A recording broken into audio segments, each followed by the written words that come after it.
रामकृष्ण हरी माऊली.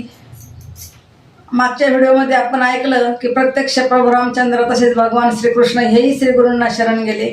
त्याचप्रमाणे भगवंताचे लाडके भक्त नामदेवराय की ज्यांच्या कीर्तनामध्ये भगवंत नाचायचे, ज्यांच्या हातचा नैवेद्य खायचे, त्यांनीच नामदेवरायांना सांगितलं की नामदेवा, तू माझ्याबरोबर कितीही दिवस राहिलास तरी तुला माझ्या खऱ्या स्वरूपाची ओळख होणार नाही. तुला जर माझ्या खऱ्या स्वरूपाची ओळख करून घ्यायची असेल तर तुला श्रीगुरूंना शरण जावं लागेल.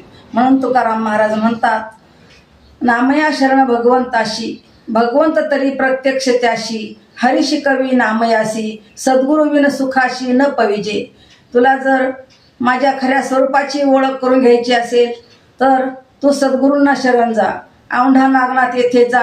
त्या ठिकाणी विसोबा खेचर नावाचे स्वामी आहेत. ते एका मंदिरात महादेवाच्या बसलेले आहेत. त्यांना तू शरण जा. भगवंताच्या सांगण्यावरून नामदेवराव हे औंढा नागनाथ येथे गेले.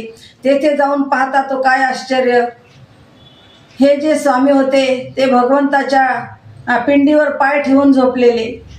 तेव्हा नामदेवरायांना तर मोठं आश्चर्य वाटलं. ते म्हणू लागले की देवाने मला यांच्याकडे पाठवलं आणि हे तर देवाच्या पिंडीवर पाय ठेवून झोपलेले आहेत. मग ते म्हणू लागले की बाबा, अहो तुम्ही देवाच्या पिंडीवर पाय ठेवून झोपलात.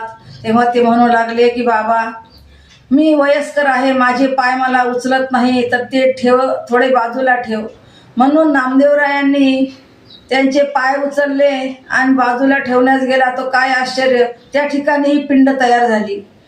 नामदेवांनी परत पाय उचलले, तिसऱ्या ठिकाणी ठेवले तर त्या ठिकाणीही पिंड तयार झाली. त्यांनी परत पाय उचलले आणि चौथ्या ठिकाणी ठेवले तर काय आश्चर्य, त्या ठिकाणी ही पिंड तयार झाली.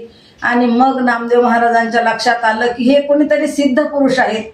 आणि मग ते म्हणू लागले की महाराज क्षमा करा, नाही ओळखीला अधिकार म्या आपुला, करा क्षमा अपराध महाराज, तुम्ही सिद्ध पुरुष आहात.